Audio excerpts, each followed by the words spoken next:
Hi everyone, welcome back or welcome in. Thank you for watching. For those of you who are new, my name is Julia and I recently escaped an abusive marriage about 1 year ago. And in the midst of that, I did earn a master's in applied psychology for public mental health. And I'm on a mission now to share my story and experiences in hopes that it will help you recover from the effects of trauma from a toxic or abusive relationship, because it can be done. It's a lifelong journey, but you can have a much better life than you could have ever imagined. And I'm still working towards that, but I'm happier now than I've been in a long, long time, and want to share and build a community.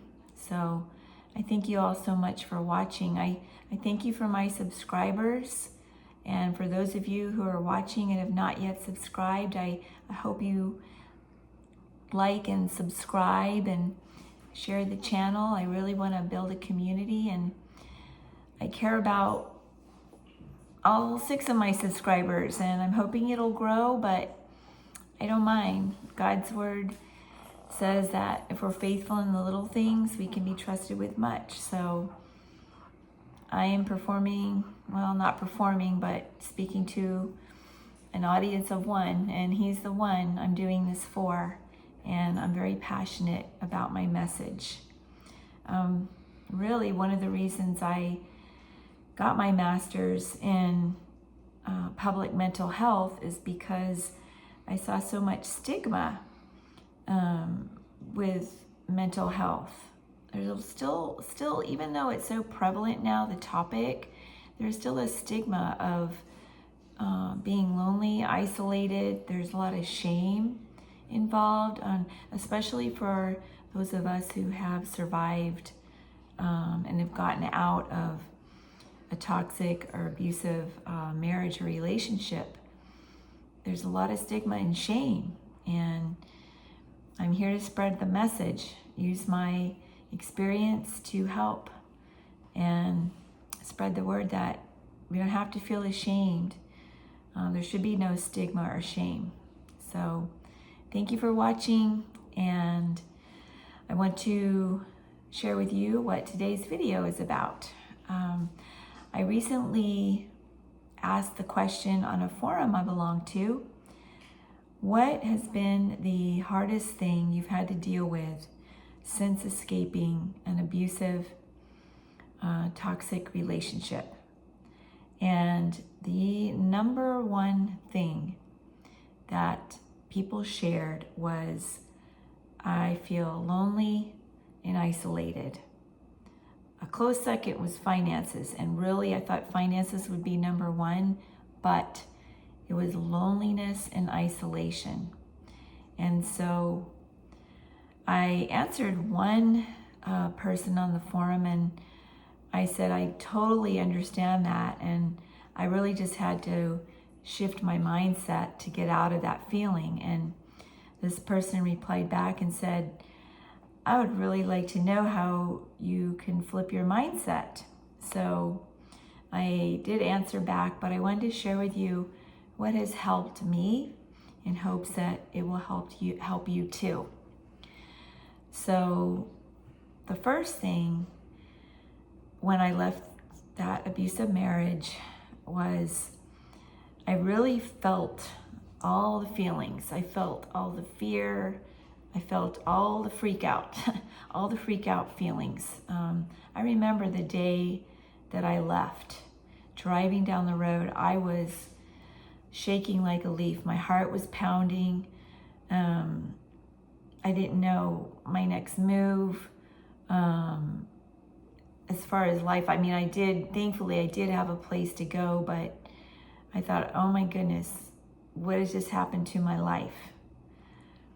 So I really had to take time to settle down, process all of my feelings and emotions, and face the reality that yes, I am alone. I am alone.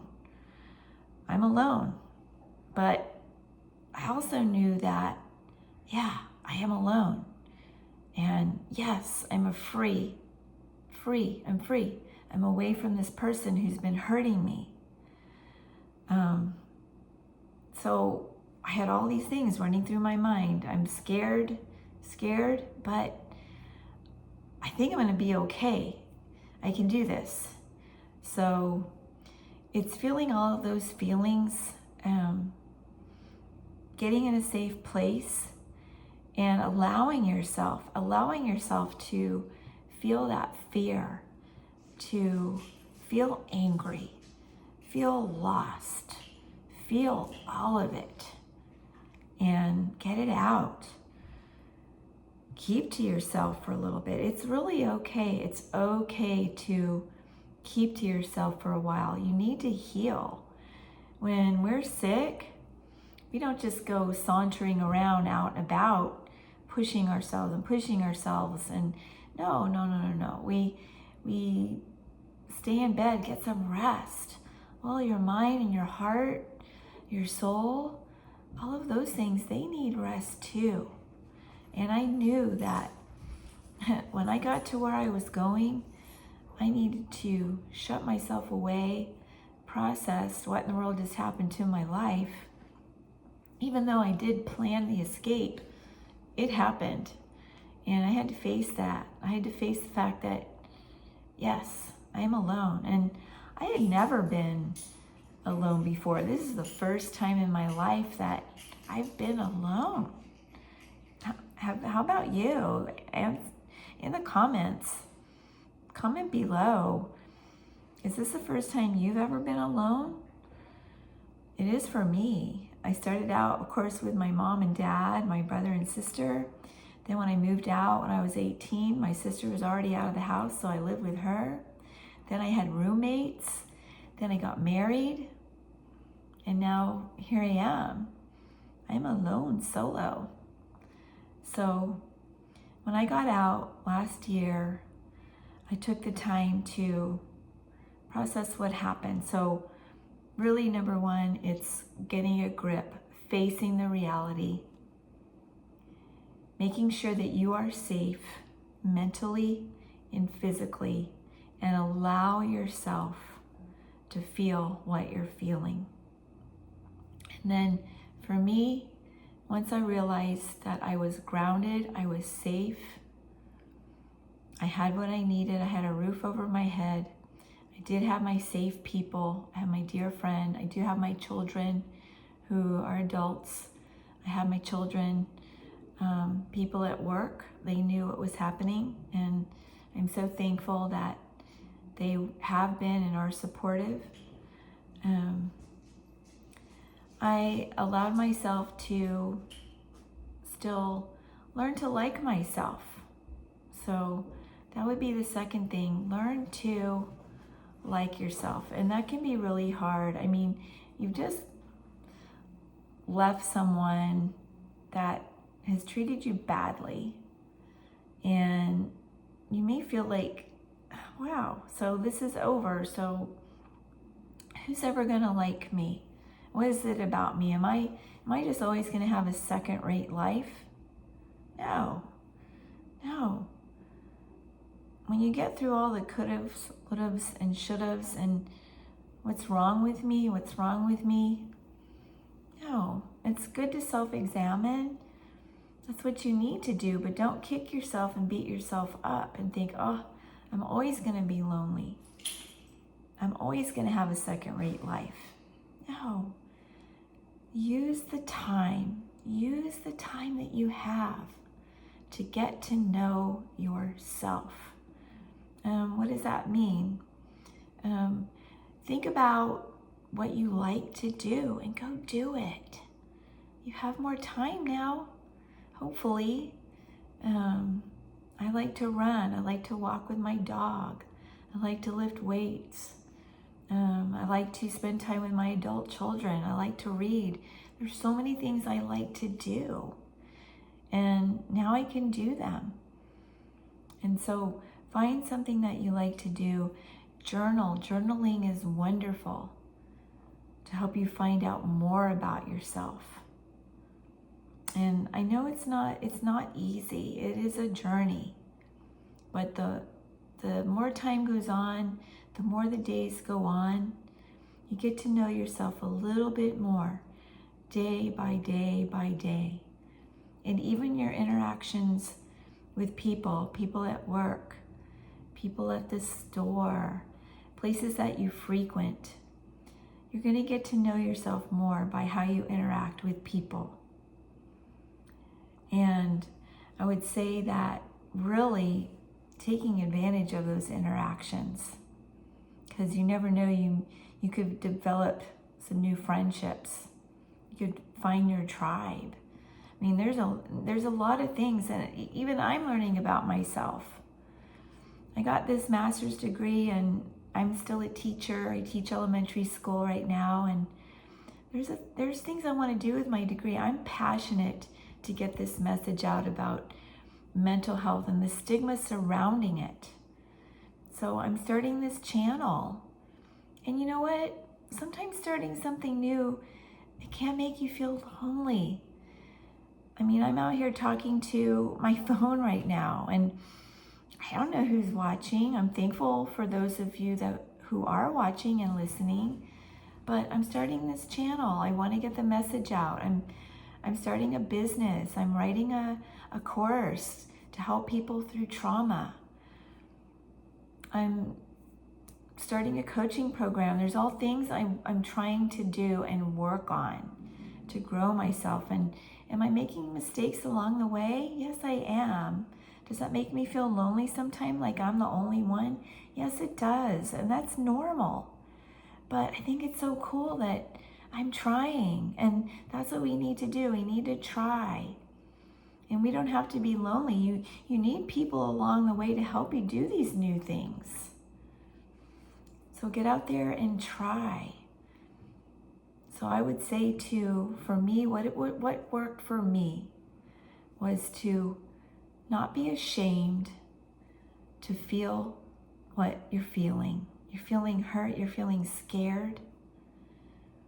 But if you stay there too long, you can feel like a victim. You can feel helpless. And that's not going to attract anything good in your life. In fact, it's going to attract more of the same. It's going to attract what you got away from. Do you want more of that? I don't think you do. I know I don't. I know I don't. So what worked for me was resting, healing, processing my emotions, and taking the time to get to know myself. And I do that more and more each day. And when you're ready, get out there and find people. I actually really have come to the point now where I enjoy being alone. I enjoy it. The favorite part of my day right now is coming home, and I'm in a brand new apartment, a studio apartment, and I come home to my sweet dog and we go on a walk, and it's just so peaceful. And my life was filled with turmoil. And so even when I'm in a crowd or I'm out walking and other people are walking, even other families or other couples, I love it. I admire them, and I'm so thankful that they're feeling good. And I feel good too. I feel that peace because I am at peace. And I know that anytime I want to, when I'm ready, I could go out there and do more and more things to find my tribe. But I'm thankful for the people that are in my life now. I know that it's up to me to get out there. There's always someone else to help. No matter how bad it is, there's always someone else that's worse off. Believe it or not, there is. And they need help, and they need encouragement. And we all have our own unique story to tell. And by doing that, you don't feel so lonely and isolated. Now, there are some times where, oh my gosh, I wish I had someone with me. You know, some simple things. If the battery in my smoke detector goes off, there's, you know, things with the car. The car is a big concern for me, you know, but I have people I can call. I'm learning more and more about myself, how self-reliant I can be. And really, I believe in God, so I rely on Him, and He's taking good care of me. And wow, if that is not a cure for loneliness, knowing God. And even in the Bible, it says that Jesus is a friend that sticks closer than a brother. So I am so thankful for that as well. And if you really, something practical is get a pet, especially a dog, because you've got to get out of the house if you have a dog. They will make you sociable real quick. But really, rest, heal, get to know yourself, and get out there and try new things and see your value. It's a process, but it can be done. It can be done, and you're really going to come to enjoy the journey. I promise you that. So I just wanted to come on and share that. I just wanted to come on and share what has been working for me to recover from the effects of the trauma from a toxic relationship. And please comment below and let me know, what has been the hardest thing for you? Has it been your finances? Has it been the loneliness? Has it been a sense of feeling invisible? What has it been for you? I really want to know. I really love this mighty channel, and I'm so happy to come on here and share. And I just thank y'all so much for watching, and I'll see you in the next one. Love you all. Bye.